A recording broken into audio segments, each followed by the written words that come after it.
last one. Open Hostility. This sounds like an aggro deck to me. Saskia the Unyielding.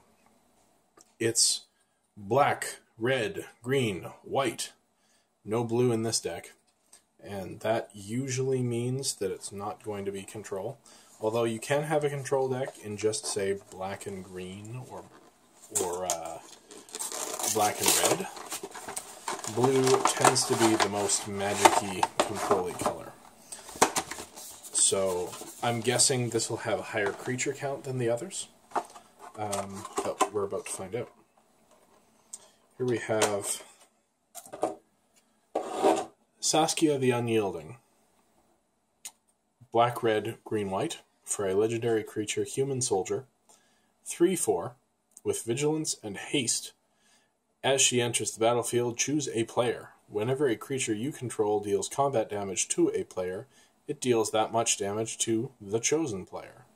So in 1v1, this will double your damage, your combat damage, and in multiplayer, it'll let you sort of split up the damage, divvy it between multiple individuals.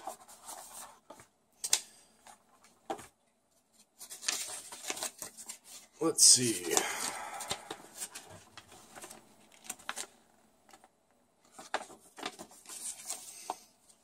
Playing the deck. The Open Hostility deck is commanded by Saskia the Unyielding, a battle-hardened warrior born of a tragic massacre that devastated her people. This deck is single-minded in its aggression, just like Saskia in her quest for revenge. In the early game, prioritize creatures you can begin attacking with quickly, like Mana Gorger, Hydra, or Taurian Mauler. Consider saving Saskia for a turn in which you can make a huge attack, dealing a ton of damage. If you're playing with partners, Tana the Bloodsower and Timna the Weaver are both good to play out quickly for an early advantage. Consider waiting to play Ravos until you can get a lot out of the +1/+1 effect. Hopefully your opponents will have run out of removal by that point. Aggressive decks are naturally vulnerable to effects that destroy all creatures on the board, but you can fight these by constantly creating subrolling tokens with cards like Crows to Guildmage and Necrogenesis. The tokens can become huge threats if you combine them with effects that boost your entire team, such as Beastmaster Ascension and Wild Beastmaster. I had Beastmaster Ascension in my second deck I created when I came back to Magic the Gathering. It was a big green stompy deck, and it turned all of my my Elvish Mystics and my Llanowar Elves that I used to ramp out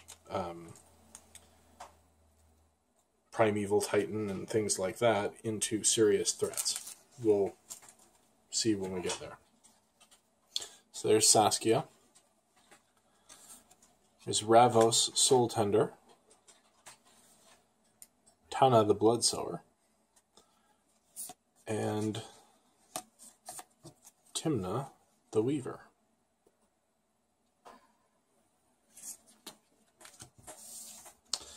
Alright, let's see what sort of tokens comes with Saskia. Saprolings, of course.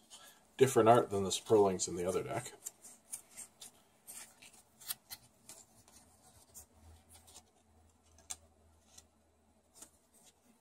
And more Saprolings. I wonder why they would have given us 1/1 Saprolings that look like this on this side, and 1/1 Saprolings that look like this on the other side. I guess there's no call for other tokens in this deck, which is weird. You'd expect there to be soldiers in a soldier beatdown deck. Sakura Tribe Elder, Crows to Guildmage, Zertrod Druid, Selesnya Guildmage, Skull Clamp. This is pretty cool.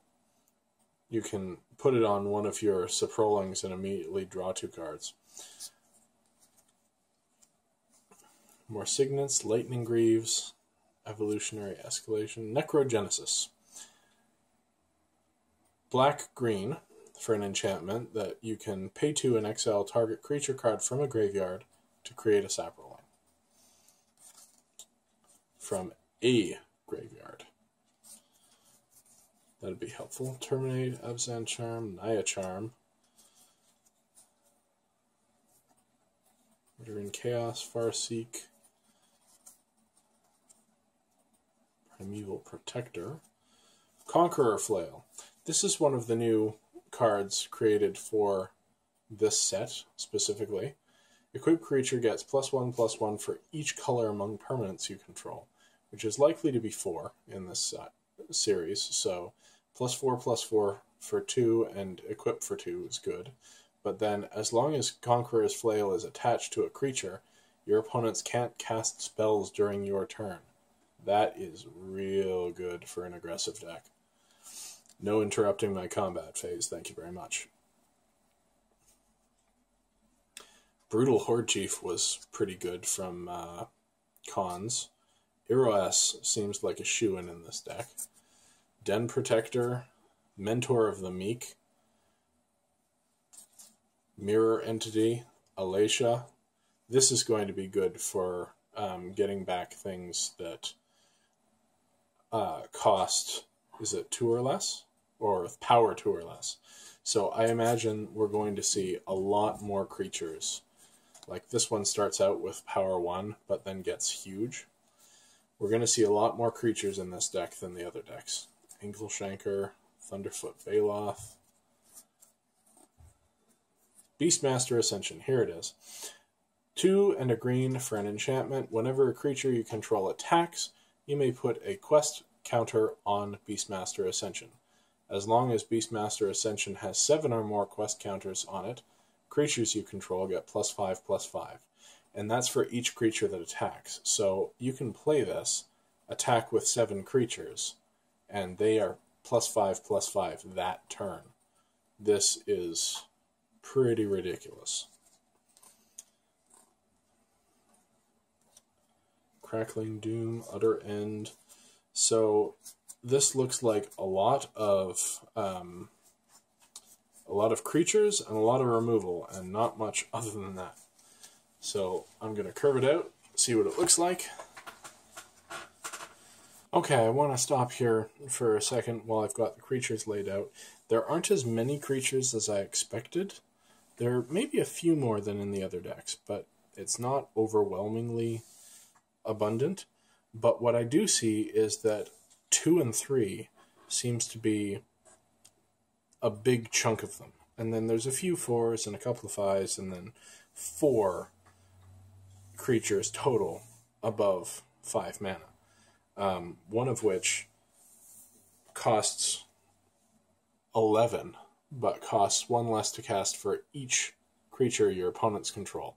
And in a multiplayer game, the way this is meant to be played, that could easily be 7, 8, 9, 10 creatures.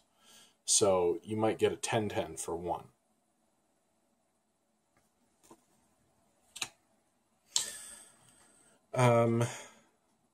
As for Alacia, and where are the commanders? I keep forgetting to put those in the lineup. As for Alacia and who was it? Mentor of the Meek. Also, whenever another creature with power 2 or less enters the battlefield under your control, you can pay 1 and draw a card. Most of what we see here has power 2 or less, even up in the 5-drop. Ankleshanker is a 2/2. Ravos Soul Tender is a 2-drop or a 2 power creature. So most of that can be recurred, which I think is pretty cool. Alright, I'm going to curve out the rest of the spells and we'll see where we end up. Alright, there we have it.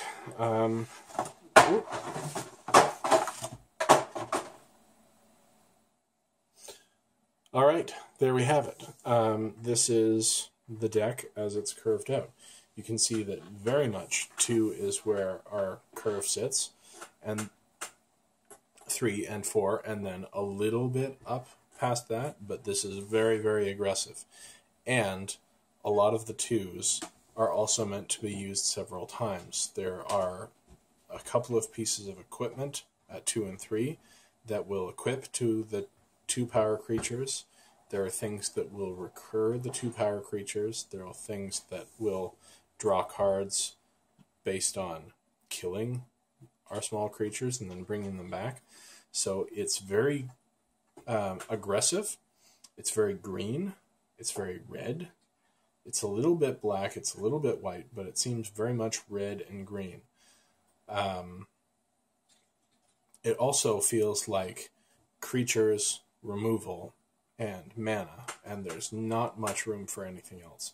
There's not even a lot of card draw because it's not in blue, so the card draw is all a little bit situational. I'm going to quickly go through the mana to see if there's, or the land to see if there's anything interesting. Let's see.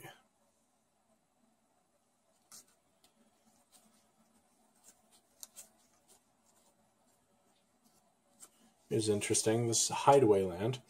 It enters the battlefield tapped. It taps for red, so it's basically a worse mountain. Except when it enters the battlefield, you can exile one of the top 4 of your library face down, and by paying a red and tapping this, you can play the exiled card without paying its mana cost if an opponent was dealt 7 or more damage this turn. So you have to get through for 7 in order to play the card that you exiled, but they're thinking that you'll be able to do it. There's another hideaway land to, I guess this is how they're giving you card advantage. This one's clause is if you attacked with 3 or more creatures this turn, which I think you can probably do even if you're not doing damage. Whoop, I missed a couple of spells here.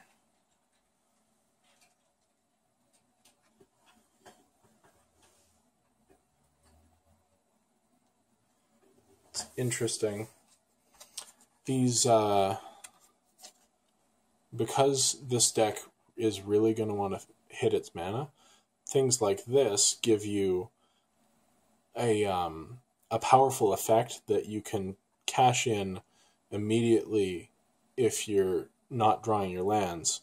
Basic land cycling, pay 2 mana, discard this card, search for a basic land, and put it into your hand. So if you don't have your colors, you just pitch this on turn 2 and get a land.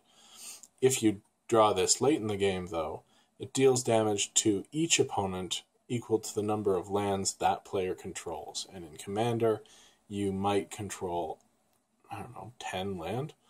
So this is a Commander deck's version of a Lava Axe, a finisher.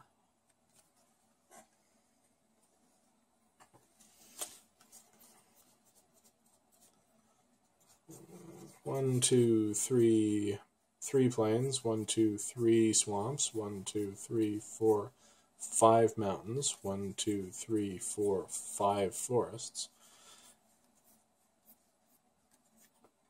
The same tap lands, bounce lands, and basic fetches. As before, the only other interest in this deck is it has the Grand Colosseum, which can add 1 of any color to your mana pool and deals 1 to you. So this deck isn't worried about losing a little bit of life to get what it needs out. And the hideaway lands, there's another one. You may play the card if creatures you control have total power 10 or greater. So the hideaway lands are this deck's little something special, which is pretty cool, because without blue, you really have to reach for that card draw. This deck is hyper aggressive and would probably do well in a 1v1 match. I don't know how it will do in multiplayer. There's enough graveyard recursion that it might pan out okay, but I'll be interested to find out when I play them. So that's it. I'm going to sleeve these up and then enjoy some games of Magic.